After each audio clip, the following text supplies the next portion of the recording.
Hello everyone, I hope your day's going well. Thank you for being here. I would like to respectfully acknowledge that we are on the unceded territories and traditional lands of the Coquitlam, Musqueam, and Tsleil-Waututh First Nations.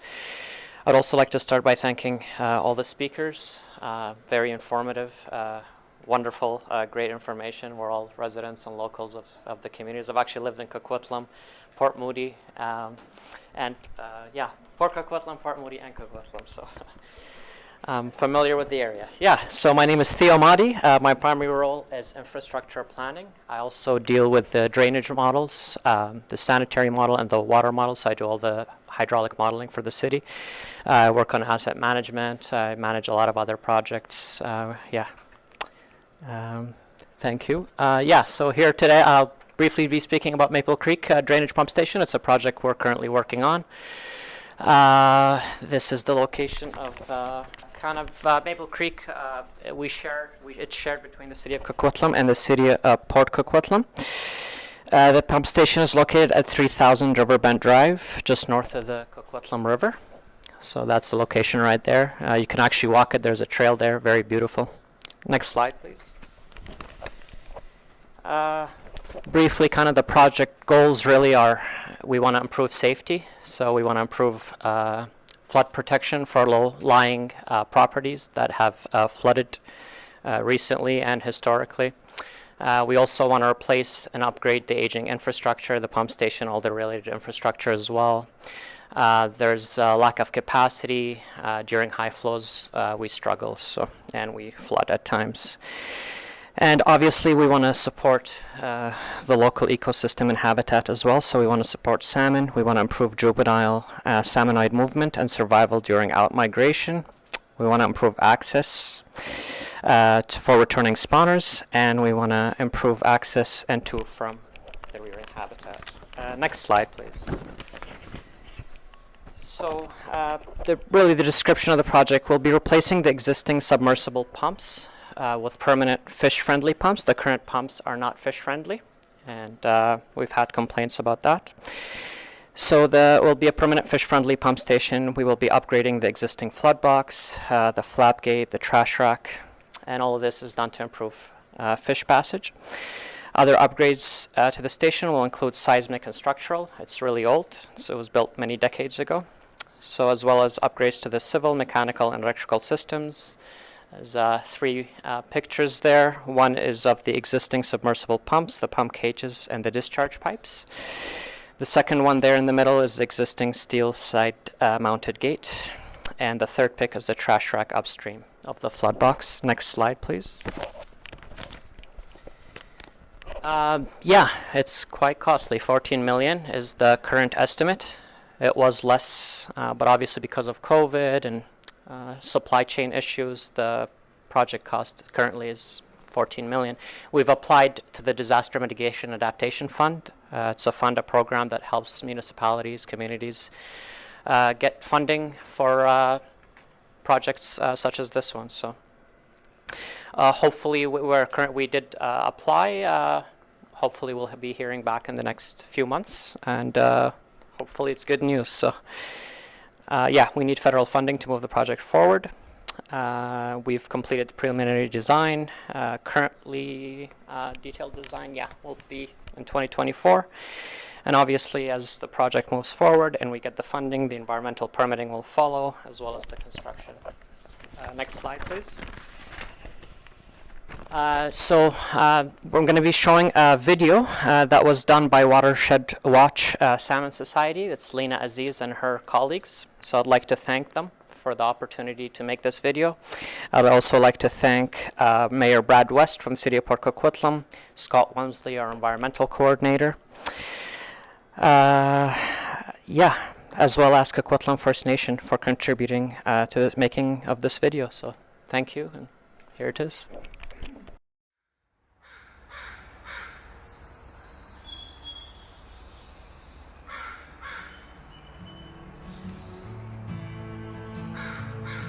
Maple Creek is a tributary off of Coquitlam River. It runs south down the west side of Port Coquitlam, ducks underneath Lougheed Highway, and again underneath Kingsway, and then out through the pump station behind us here into the Coquitlam River.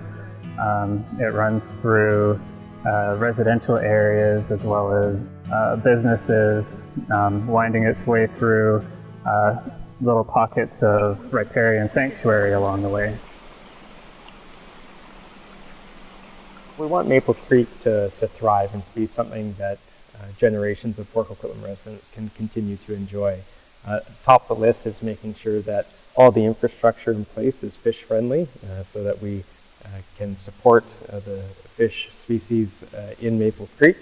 And also we want to address concerns around flooding. That's a concern in a city that is surrounded by 3 rivers and has a number of waterways running through it.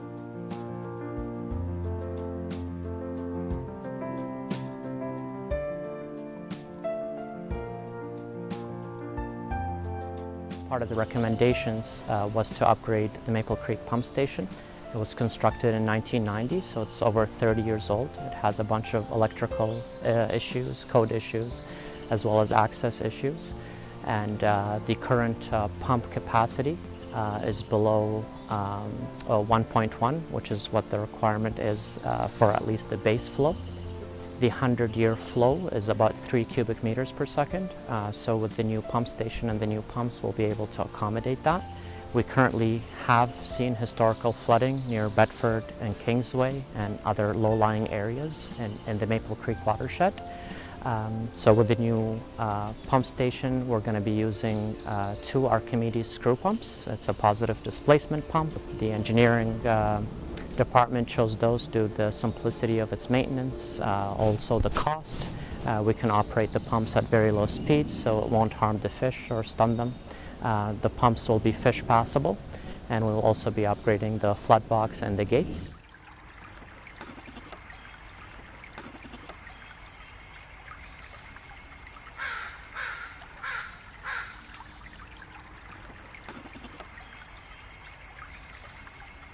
Protect it, to enhance it, to help our residents understand it, understand the responsibility that we all have to be good stewards.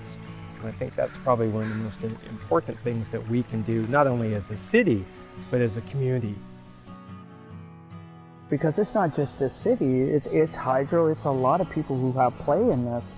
Work with all of them, working together, you come up with something where fish-friendly becomes more than what a fish-friendly pump is supposed to be. The nation has seen success stories on this river that are here where people have worked together in being united and seeing fish come home. And so my dream is to see something like that on this river.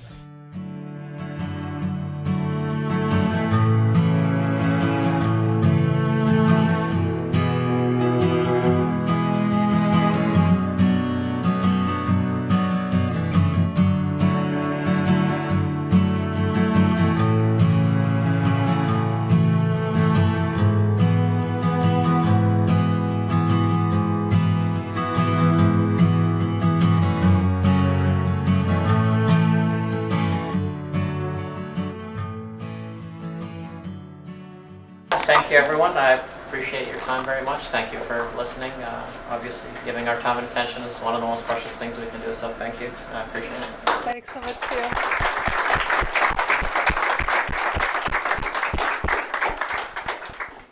All right, thank you, everyone. That concludes our speakers panel portion of the program. And I'm going to ask our speakers to come up to the front again so that we can give them some questions. And because we are running so short on time at this point, quite short on time, I'm just going to ask everybody to, if you have a question, maybe keep it to 1 sentence. And, I'm going to try and get through 4 or 5 questions as part of this part of the program. So I'm going to open the floor for questions at this point. Yeah, Tony.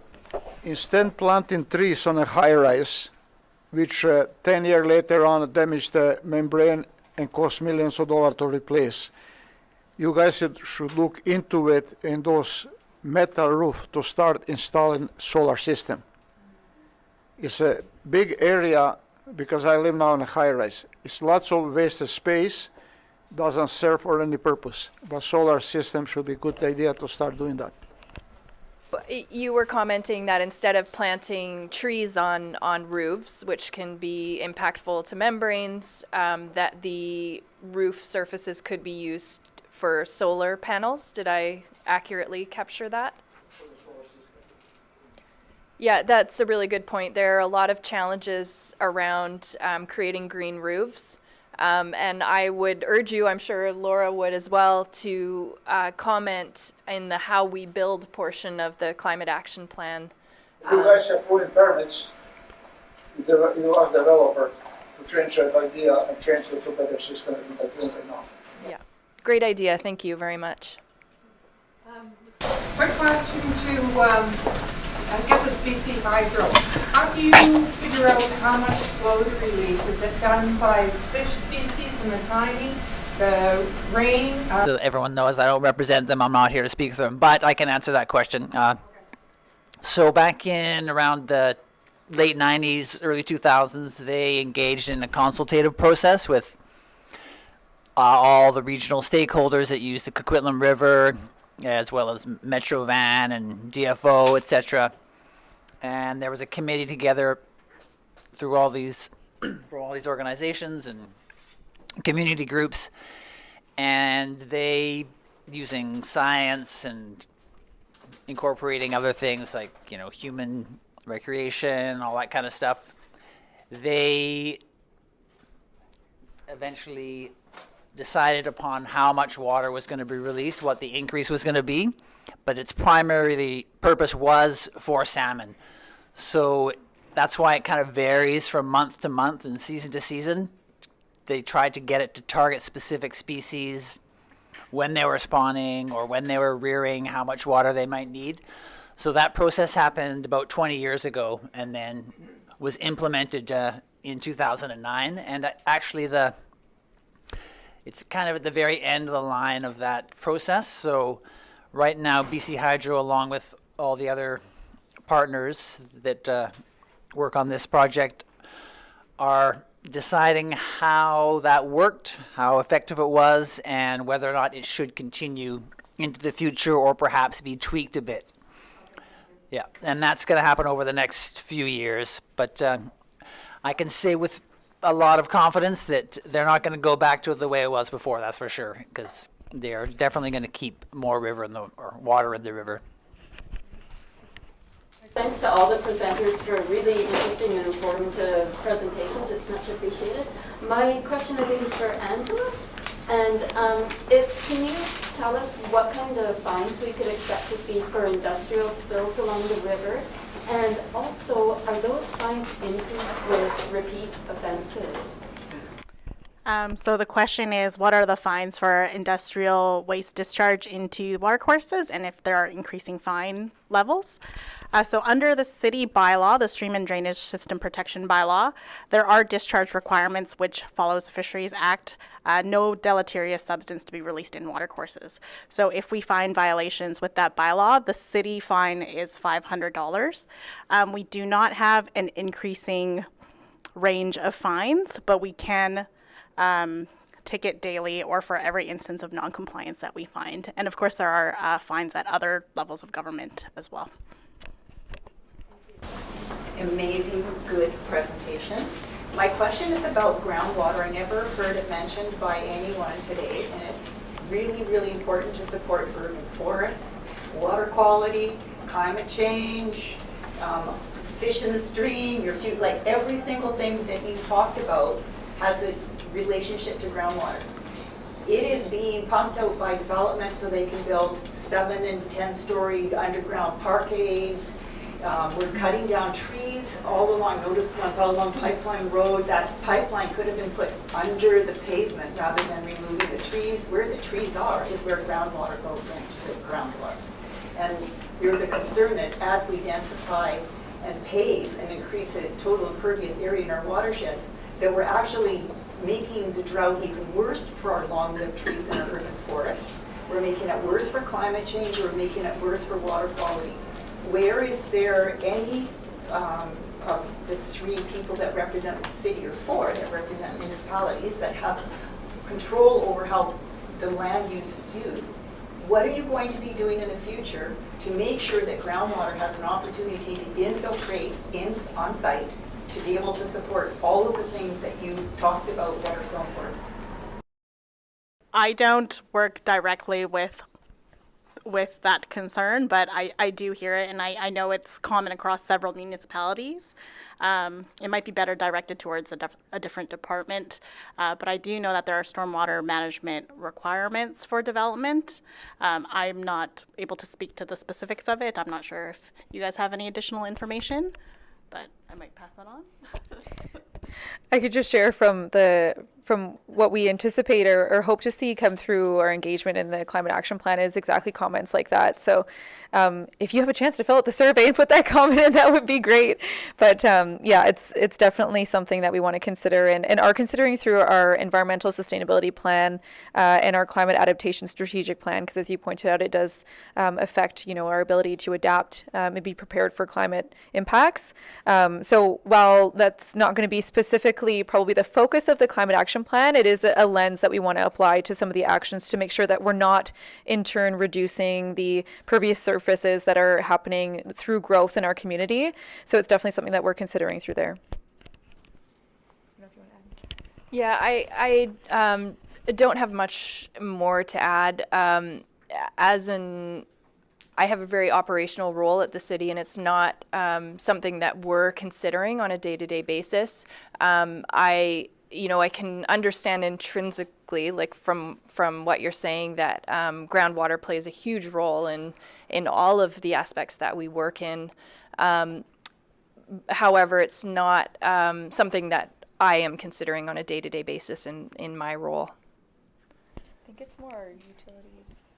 Yeah, and that's not to say, and I'm not representing the entire city when I say that. I'm just saying as me as an operational, we're thinking about water a lot in the day-to-day of planting and maintaining trees.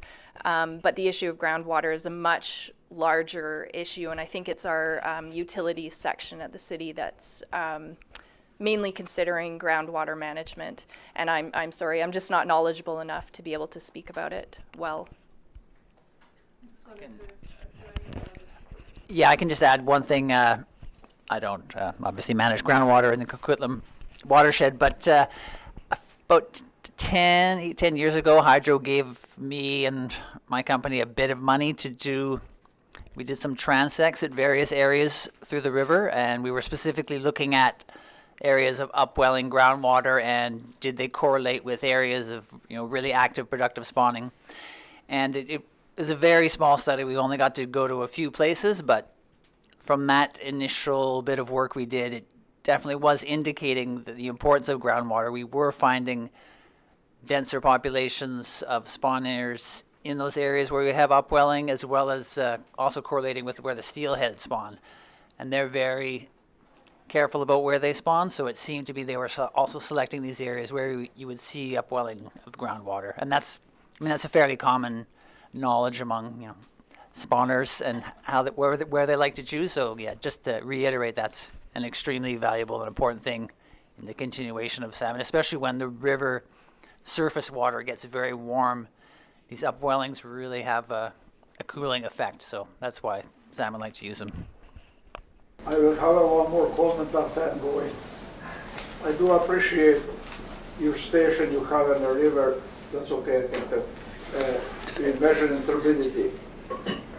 But I believe that you guys should pay attention a little bit in Ore Creek and lots of time spent in Falaka. The gravel operation was never my friend. I'm in the river for 43 years, 36 years restoration I'm doing. The gravel mining is getting slowly better and better, but Falaka is the biggest issue in the watershed. Yeah, it would be really a question that I would ask the director of engineering, our council, and even our planners. They decide the zoning and all of that, right? So hopefully they'll be able to provide you a better answer than mine. So. When you remove the old pump in the Maple Creek, I will come supervise. it's time to remove it out. Yeah. Yes, that is a great piece of news about the removal of the old pump station and the fact that, you know, the city is so supportive of fish-friendly infrastructure. And, you know, great news too from about, you know, what's happening with the forest, the forest planning that's going on with climate change. You know, the return of the fish and of course water quality. So thank you everyone for coming out. Thank you to all of our presenters. Thank you for your continued work to care for the watershed and for all of the care that was shown in this room about the watershed. Really great to see. So yeah, thank you.